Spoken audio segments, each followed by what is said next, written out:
Hello everyone and welcome back to our channel.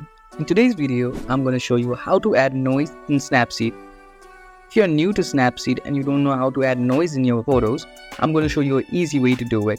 So without any further ado, let's get into it. At first, launch the Snapseed app. Now, click on the plus icon to add the photo that you want to add noise to. For now, I'll choose this photo. Here, what you have to do is click on Tools at the bottom menu. Here you can see grainy film option, click on it. Now you can choose type of noise that you want in the photo.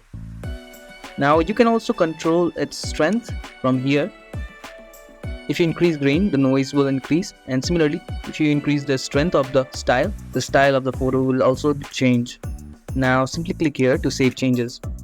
And you can also add noise from different presets. To do that, simply click on Tools and now go to Grunge. You can find different kind of presets here that will add noise to your photos. Now once you're happy with your photo, click here to save changes. And just like that, we have added noise in Snapseed. If you found this video helpful, don't forget to give this video a thumbs up and subscribe to our channel for more tutorials like this.